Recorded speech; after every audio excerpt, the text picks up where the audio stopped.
بسم اللہ الرحمن الرحیم۔ شوال کے 6 روزے رکھنا مستحب ہے۔ احادیث مبارکہ میں اس کی فضیلت وارد ہوئی ہے۔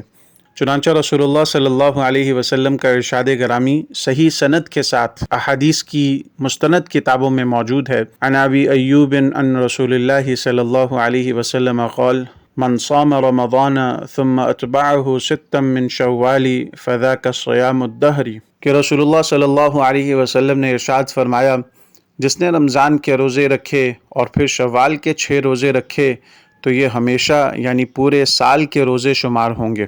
اس کی وجہ یہ ہے کہ قرآن کریم کے وعدے کے مطابق ہر نیکی کا بدلہ کم از کم 10 گناہ ملتا ہے۔ گویا رمضان المبارک کے 1 مہینے کے روزے 10 مہینوں کے روزے کے برابر ہوئے، اور شوال کے 6 روزے 60 روزوں کے برابر ہوئے، جو 2 ماہ کے مساوی ہیں۔ اس طرح رمضان کے ساتھ شوال کے روزے رکھنے والا گویا پورے سال روزہ رکھنے والا ہو جاتا ہے۔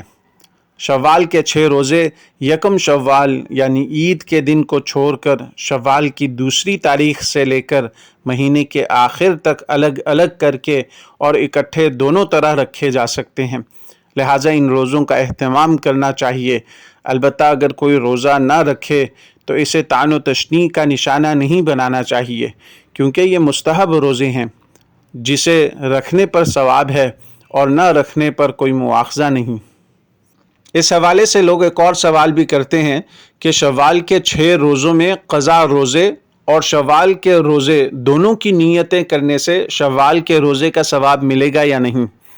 تو یاد رکھنا چاہیے کہ نفل روزہ الگ ہے اور فرض کی قضا کا روزہ الگ ہے، اور یہ دونوں مستقل حیثیت رکھتے ہیں۔ روزے میں نفل کی نیت کرنے سے وہ نفلی روزہ ہوگا، اور قضا کی نیت کرنے سے وہ قضا کا روزہ ہوگا۔ ایک روزے میں نفل اور قضا دونوں کی نیت نہیں کر سکتے، لہٰذا شوال کے 6 روزوں یا ذی الحجہ یا عاشوراء کے روزوں کے ساتھ قضا روزوں کی ادائیگی کی نیت کرنا صحیح نہیں ہے۔